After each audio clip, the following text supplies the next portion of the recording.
I'm no longer single. And his mouth is open. CC was Living Well Naturally, LLC, and we're gonna do an abbreviated version of CPR in the park. So basically, I have 3 mannequins. I have an infant, I have a child,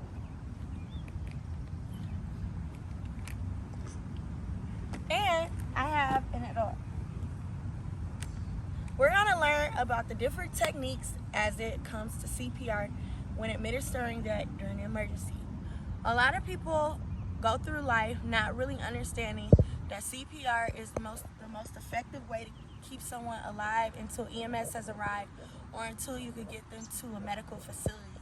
And so recognizing the signs of when you should call for help or when you should administer CPR is very important.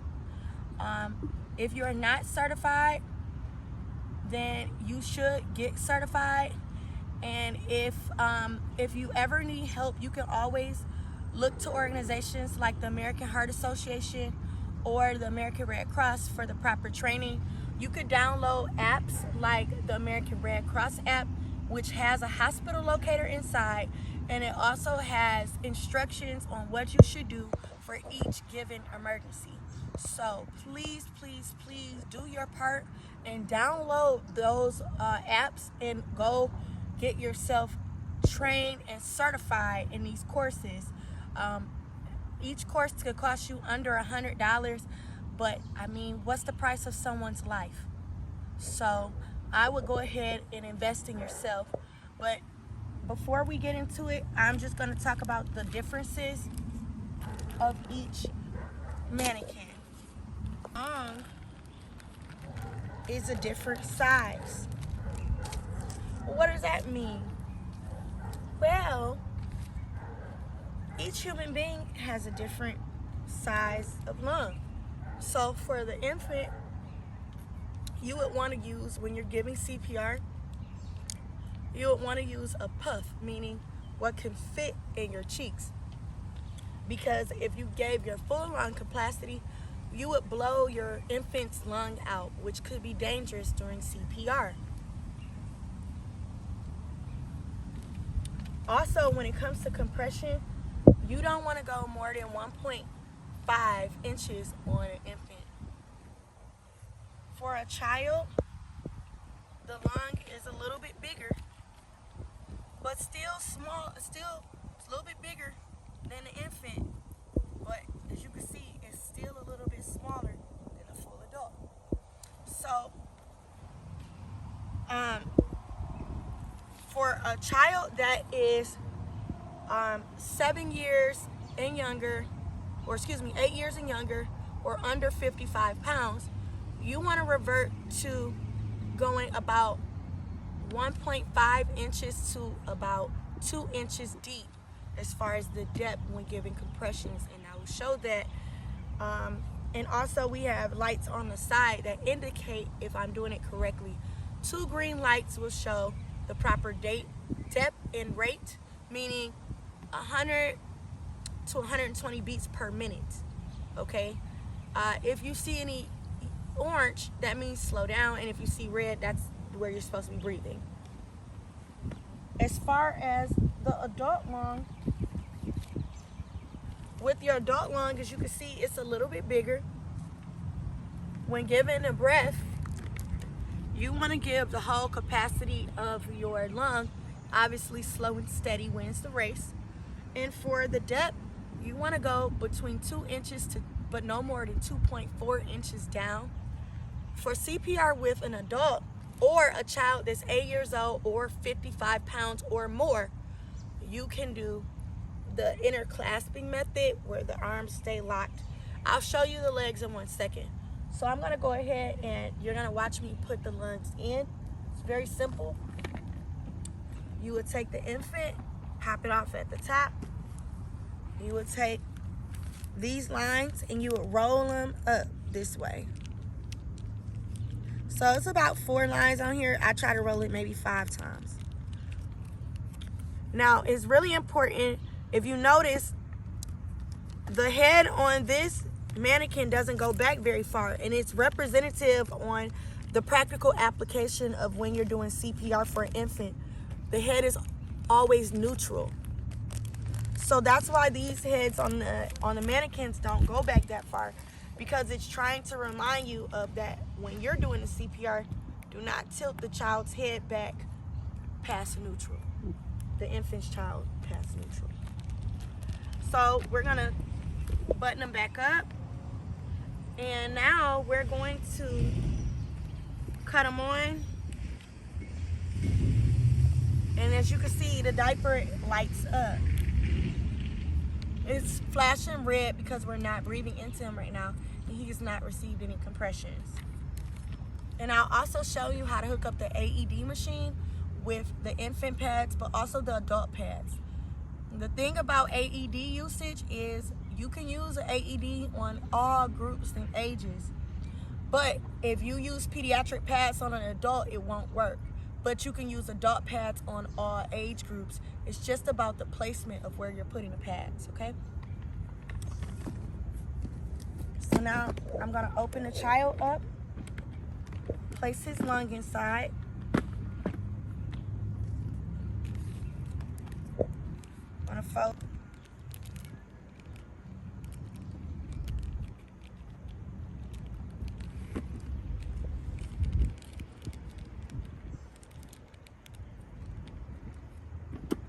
As you can see, his head goes back a little bit more, because with the child,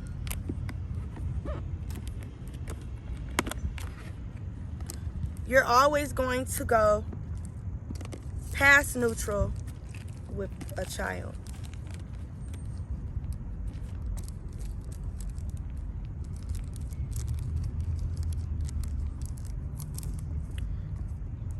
These pieces of plastic act as the lung, and that's what's going to be able to catch air, where you're going to be able to see the lung or the chest rising and falling.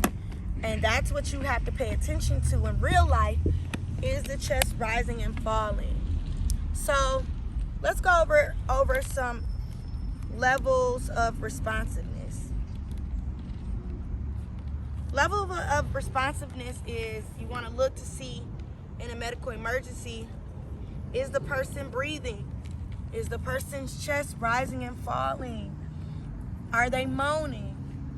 Are they gasping or having agonal breaths? Which is not a real breath. It's just like a okay? These signs are definite signs that you need to obviously check to see on that person.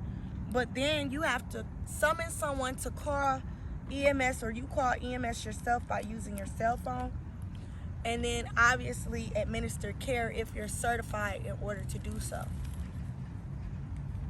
Now listen, if you learn this technique today, I'm not going to say don't save someone's life and use it, but I will say that, you know, this course comes along with an 8-hour, you know, some courses are 5 hours, 4 hours, some courses are 8 hours.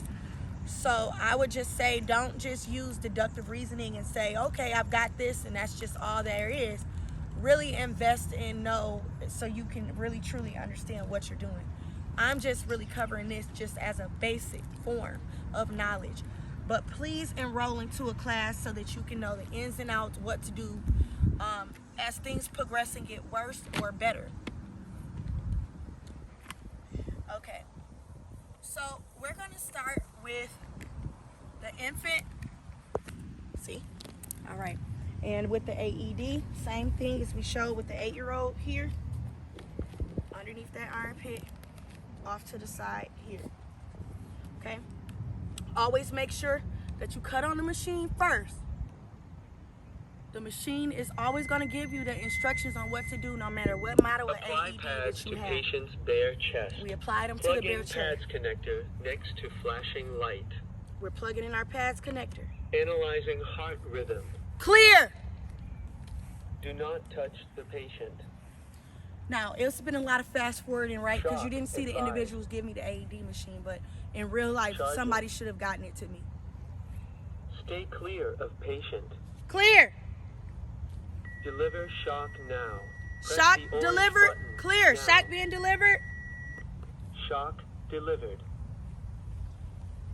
Begin CPR.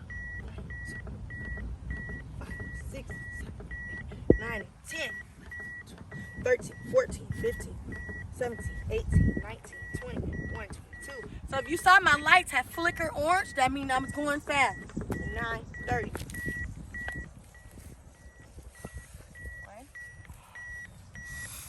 1,